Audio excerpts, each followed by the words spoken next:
I was looked at as kind of the weird little girl because I like math and science. I'm drawn to logic. And I've had to learn over the years that the people part of it is just as important. What makes an idea or something worthy of being patented?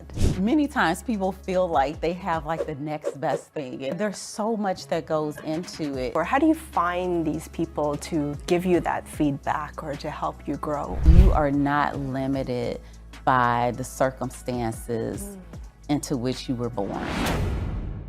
I'm Valerie Davis, and you're listening to Tech Legacies Podcast. Welcome to the Tech Legacies video podcast, where every episode we come to you featuring executives in the tech industry, sharing their advice and insights to help you grow your career in tech. And this episode, we have Valerie Davis, Senior Patent Counsel at Texas Instruments. Welcome, Valerie. How are you? I'm wonderful. Thank you, Fanny. Yeah, thanks for joining me. So I'm just going to dive straight into it because I always feel like I want to kind of see what was a pivotal piece of advice that kind of helped your career. So when I think about it, it really was to never forget where I came from. And for me, that was pivotal because it helped to remind me that all the things that happened shape me, shape who I am today. They contribute to who I'm going to be tomorrow. And remembering that helps me to kind of keep grounded. I like that. So speaking of where you came from, growing up, did you always want to be a lawyer? Where did that dream come from? It's an interesting journey. So the answer to your question is no. I did not always want to be a lawyer. But what I did always love was math and science from as early as I can remember, actually. And I was looked at as kind of the weird little girl because I like math and science. And I didn't appreciate how much of me that was when that early on, but I did know that that's what I love. So that's what I wanted to go to college, even though that's not what I saw around me. I wanted to go to college and I wanted to do something dealing with math and or science. And that led in college, once I got my electrical engineering degree, an introduction to patent law, something I had never heard before until I was about 20 years old. And that started me on my journey. So it was being a particular type of lawyer. Nice. Where do you think you got your love of math and science from? It was just there. It really was just there. I think that there's a strong logic part to me that's much stronger, I should say, than the people person side of me naturally, right? Naturally, I'm drawn to logic. And I've had to learn over the years that the people part of it is just as important. Yeah, especially probably in law, right? Yeah, especially in law. What converted you, though, from engineering to patents? Because it's not really that big of a jump, because you have to learn, you have to understand the technology portion of it in order to do your job well as a patent attorney, because that's really what we do. We sit there and talk to engineers about what wonderful thing they created, and then we put it on paper and we get a patent for our client. So really that understanding piece of it, that was really intriguing to me. That continues on, which is why I think I really love my job, because I get to see that day in and day out, whether I'm reviewing someone else's work or writing things up myself or just talking to the engineer, building relationships, understanding the business, whatever. It all has to do with technology for me. You know, I know so little about patents, but I'm very curious. What makes an idea or something worthy of being patented? So I can give you the technical piece of it, but really it's something that's different, right? That's novel, that's different, and that's not, we call it not obvious. And that could mean a lot of different things, but it really is about innovation, right? It doesn't have to be something that is groundbreaking. It may be the smallest thing, but it gives you some benefit that you're looking for in your technology. And that's really what we look for. And is there like a gut feel to it as to whether you think that it's going to become something very significant, or is there just tons and tons of research that goes into it? Like, it's more along the lines of the latter, right? Because many times people feel like they have like the next best thing. And I hear this all the time, especially from family. Like, I have this great idea. Like, yeah, that's great. Keep doing that. But yeah, there's so much that goes into it, and understanding sometimes the market. There's searches that are done. So once you file this paperwork with the patent office, they do their own research, and they come back and they tell you, whether they think they found something that might keep you from getting a patent. So, and then there's this back and forth that you go where you're trying to prove that, yes, we do have something new. So I think it really is the latter, more of the research and comparing what you believe to be your invention to what's already out there. was there something, an invention that like left a huge impression on you, or that you're like, that's genius, or something like that? Well, I'll tell you one that was really cool to work on. So when I was at Motorola, I worked on the beginnings of the technology inside of the Google glasses. So this was at the time where there was the transition between, Google bought out some portions of the company.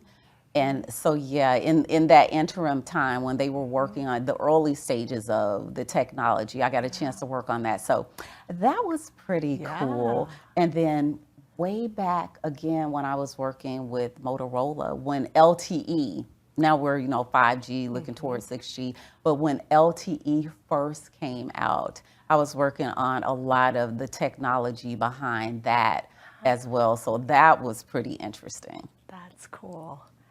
And like, as you kind of went up your career to now senior patent counsel, was there any low points in your career that you kind of had to navigate out of or struggled with, but now learned something from? Yes. So just without going into a lot of detail, there was a point in my life where I had like some significant challenges personally, and I wasn't in my field for a while, and that it was just a challenging time in life, and so my career also suffered during that time. But I think the thing that kept me going, well, first and foremost was my faith during that time. That was everything for me. And secondly, it was just really holding on to the fact that I have this training, right? This valuable training. And that's something that no matter what goes on in my life, that no one can ever take away, right? They cannot take away what's going on in here, what's embedded in there, and how I apply that. Nobody can ever take away kind of my attitude towards life. And so that's what kept me going. And also then people seeing that piece of me, right? And willing to give me opportunities because of that. So that I think was a really good lesson learned, that no matter what happens in your life, because things do happen, right? We cannot control a lot of things that happen, but what we can control is our attitude first and foremost, right? How we perceive those things that happen to us. And then second of all, how we continue to build up our knowledge base and also our emotional intelligence, right? We can always control those things. Any advice on how to build those up that's worked for you? The emotional intelligence as well as knowledge base? Introspection is one. I tell you, it's so important for you to understand where you are at any given time in terms of what your strengths are and what your limitations are. And the thing is, you can't do it in a vacuum. you have to be reflected through other people's eyes, right? Because you can only see so much of who you are. So part of it is internal, right? Understanding where you came from, kind of how you build on your strengths, your natural strengths, what you need to supplement those with. But another big piece of it is how you show up in the world to other people. Because you could be thinking one thing in your mind and you're showing up completely differently to other people. So I think those two things, and then just continuing to be curious, right? You hear about something and go read about it, go research it, go talk to some people. But that curiosity, and I think that helps me at work as well, because I'm just always curious. It's like, oh, what did you really do? And asking the questions, ask lots of questions, right? And get lots of input, because you just learn so much that way, and you get a chance to grow as well. Is that something along the lines of mentorship, or how do you find these people to give you that feedback or to help you grow? Well, one way is by being involved in organizations. I found my mentor through ATW, Alliance of Technology and Women. So being out there and just talking to people and being courageous enough to ask someone. And that's what happened to me. I was just courageous enough. This was one thing that was kind of a feeling with this person. It was sort of like, I really like her and I love to connect with her. But I was a little nervous about it. But then I just said, you know what? All I can do is ask and see what happens. And I did. And she goes, absolutely. And that was a start of just a wonderful relationship, friendship, mentorship.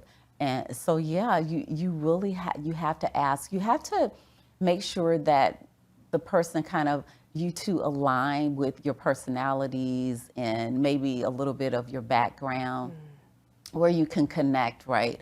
But otherwise, it's really about you. At some point, you just have to ask the question and be willing to listen to the feedback. And follow up, probably. And follow up on the Yes. feedback. And when you have a good coach, mentor, they will make sure that that you're following up. Right. They'll ask you. Yeah. Now, you mentioned Alliance of Technology and Women. And for those viewers out there or listeners out there that don't know about ATW, how would you describe it? Oh my goodness. So I could give you, what our mission statement is, but really I'm going to say that ATW is an inclusive environment that really supports the growth of girls and women in technology and leadership. So not just technology, but the leadership component as well. And we were talking about this a little bit earlier, but it's such a warm place to be, because you're in a place, first of all, some of you like me may spend a large part of your day and your career in an environment where there are very few women. Absolutely.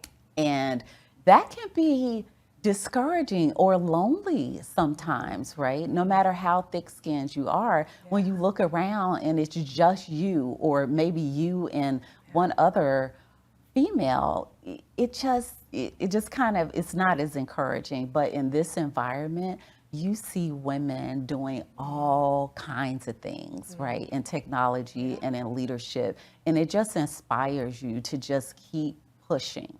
I want to pause real quick here and give a special shout out to one of our sponsors, CG Infinity. I've worked with them for several years now, and I can truly say that they have one of the best workplace cultures that I've ever experienced. And they specialize in a variety of industries, especially energy, utilities, and financial services. And they serve them through their Salesforce, cloud, as well as customer experience services. So thank you, CG Infinity, and I hope you'll support them as they have supported us here at the podcast. Yeah, for those of you out there, make sure you check out dfwatw.org,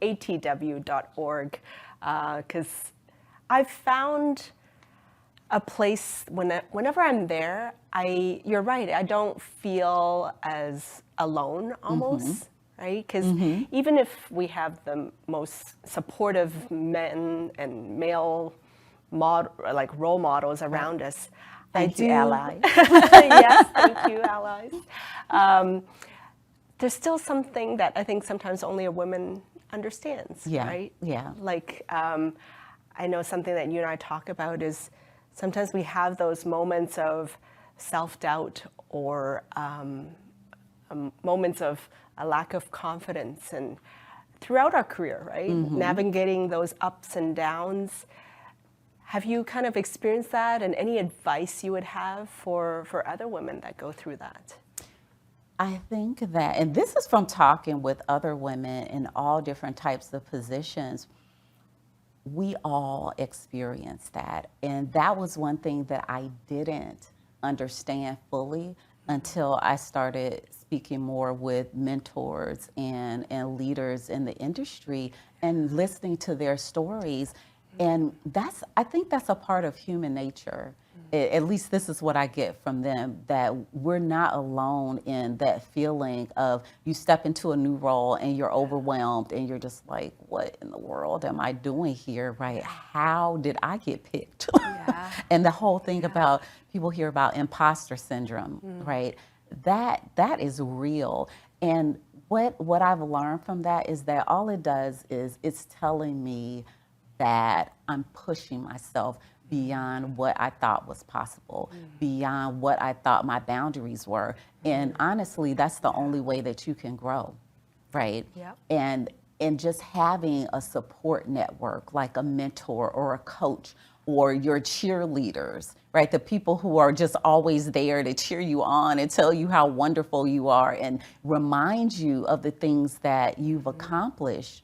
Those are the things for me that have helped me to get beyond that point in time, because the truth, your mind will easily tell you all the negative things, right? All the things that you can't do. But it takes you, again, having someone to reflect back to you how you show up in the world and the things that you've done already to remind you of what's possible. Yeah, and especially when, growth only happens when we're kind of in that uncomfortable transition stage. Yes. Right? Growth doesn't happen when we're comfortable. No. And like, for instance, I know this is you're celebrating your kind of like 1-year anniversary as president of ATW. Any leadership lessons you learned along the way from this? Oh my goodness. So there's a few. So one is really leading by example and leading with empathy as well. That becomes so important, and it takes me back to, remember I talked about how I'm very logic driven. Yeah. That is not going to get you very far in terms of just that in a leadership scenario, because you have to be a real person for people.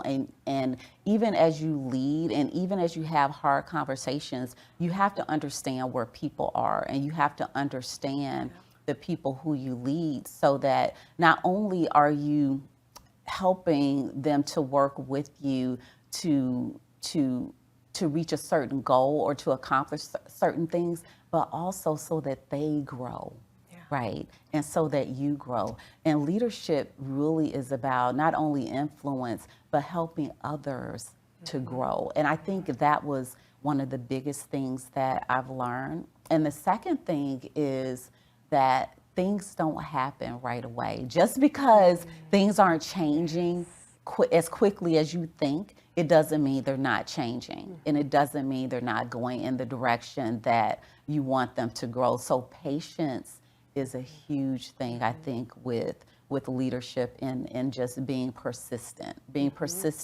and understanding kind of the ultimate goal of where you're trying to take your organization or your team, and just continuing in that direction.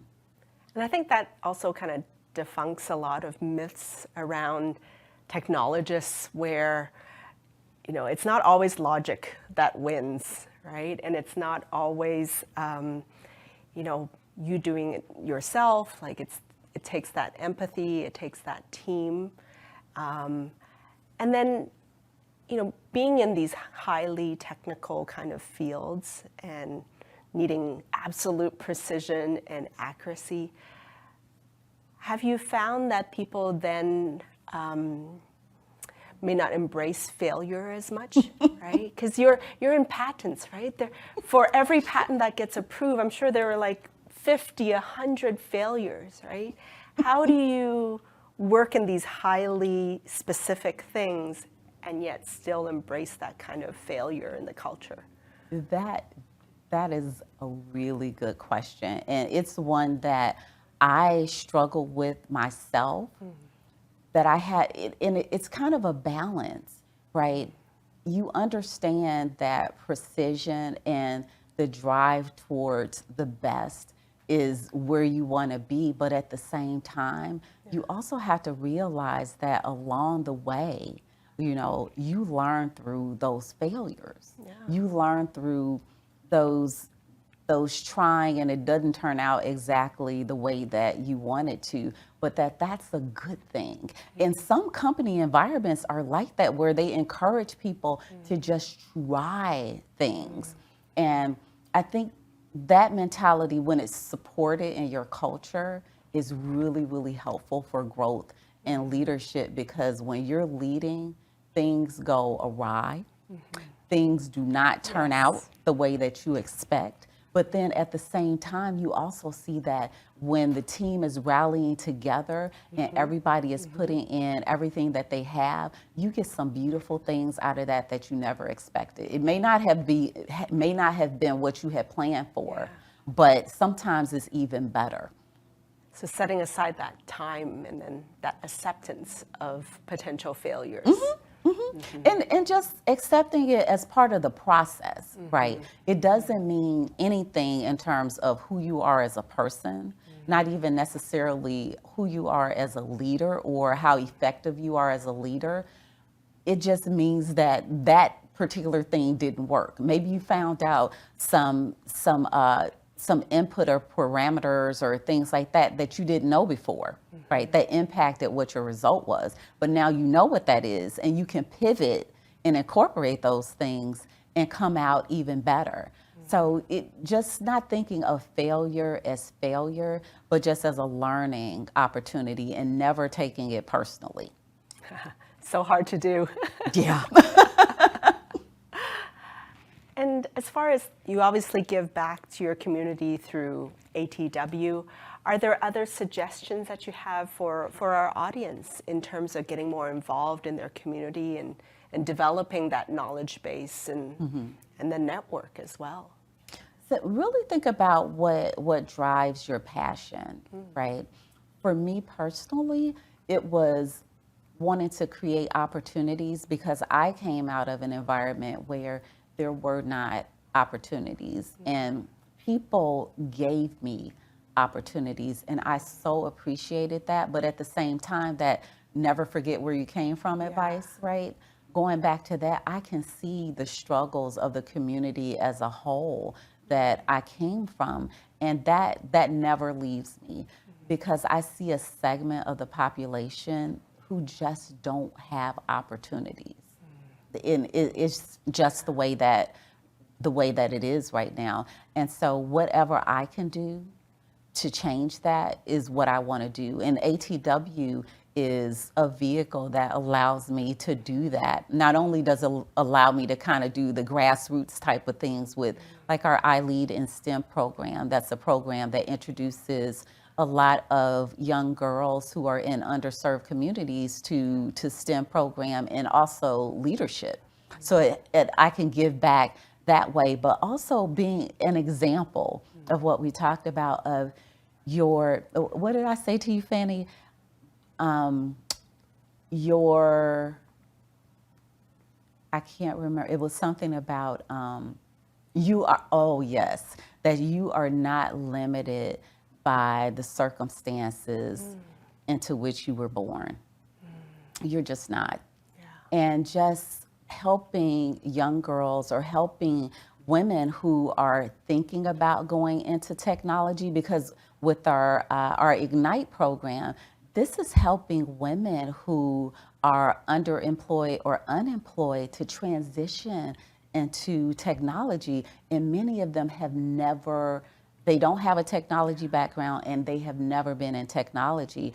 But giving them those tools and certifications to be able to do that, and being able to contribute to an environment like that where opportunity is provided to people who would not have it, is something that's dear to me. So that's how I got involved with ATW and why I got so personally invested in it, because it touched on a passion of mine. And I would suggest the same thing for people who are wanting to meet people and grow and contribute to their community, is find something that aligns with whatever passion you have. Absolutely. And I think I met some of those women from your, what was the name of the program for the? Ignite. Ignite. And for them, it's a second career. It's or a third career. It's a career after being a stay-at-home mom. I was a stay-at-home mom for a while, and I remember feeling super lost when I was trying to like get back into the workforce. And you know, if someone is out there listening right now that's in that situation, what would you say to them? They're kind of lost. They're not sure what to do with the second half of life, or, you know, what would you say to them?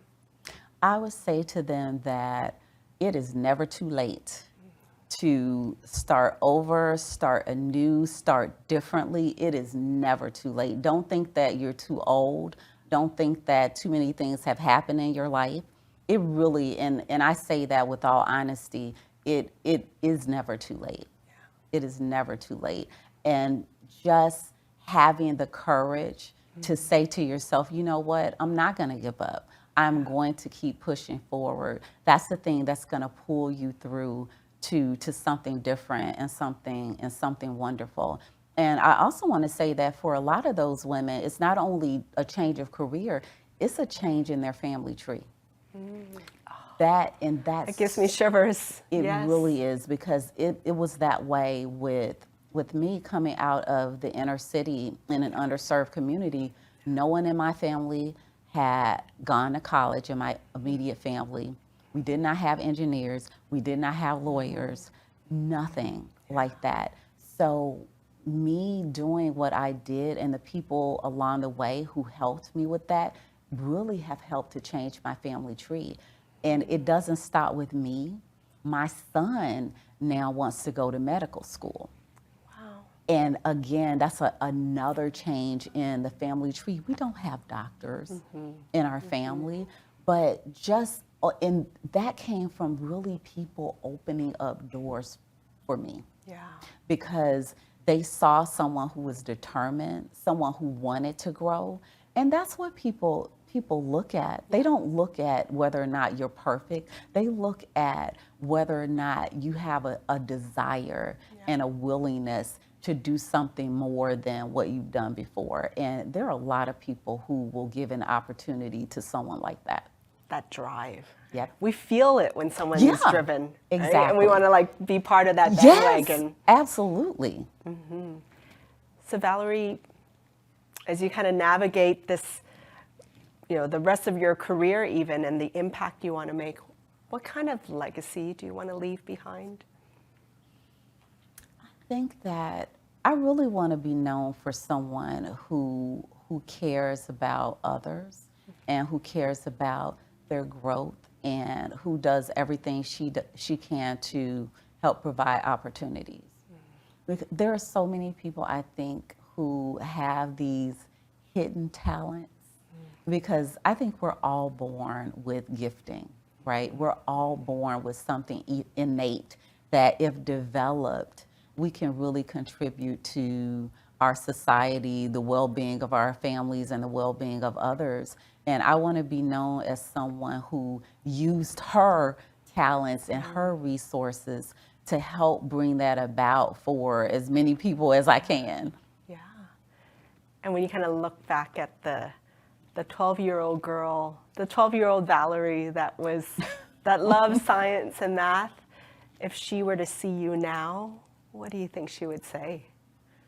I think she'd be proud of me because first of all, I'm still loving math and science. And I get to work with it, right? I get to work with high tech and understand these interesting inventions. So that curiosity is satisfied all the time.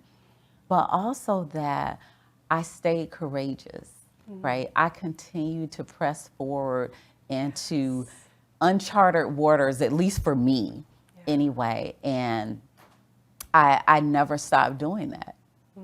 Beautiful. Thank you, Valerie. Thank you for sharing your advice, your wisdom, your heart with our audience. And for those of you out there, be sure to connect and find Valerie on LinkedIn. Yes. Valerie Davis. And if you enjoyed this episode, be sure to like and subscribe to our YouTube channel, Tech Legacies. And if you're listening to this on our podcast platforms, be sure to leave feedback and suggestions as to what kind of questions you want me to be asking our executives. So thank you for tuning in, everybody. We'll see you on the next episode of Tech Legacies.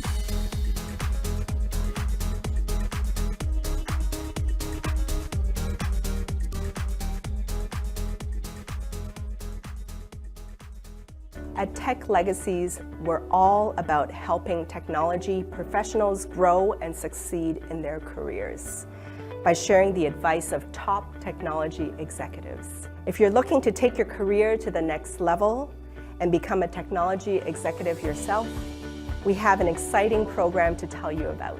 It's called the Tech CXO Excellence Program by Tech CXO Launchpad, and they are our partners. They're offering an immersive, multimodal program developed and taught by current and former CIOs and CTOs who are passionate about building the next generation of C-suite technology executives.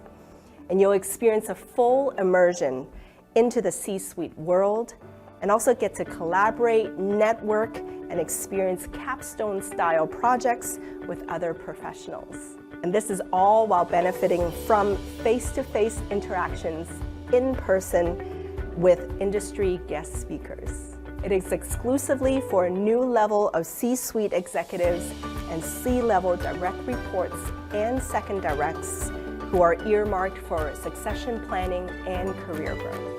To join their waitlist, register your interests at www.techcxolaunchpad.com. That's techcxolaunchpad.com. This program has everything you need to take your career to the next level.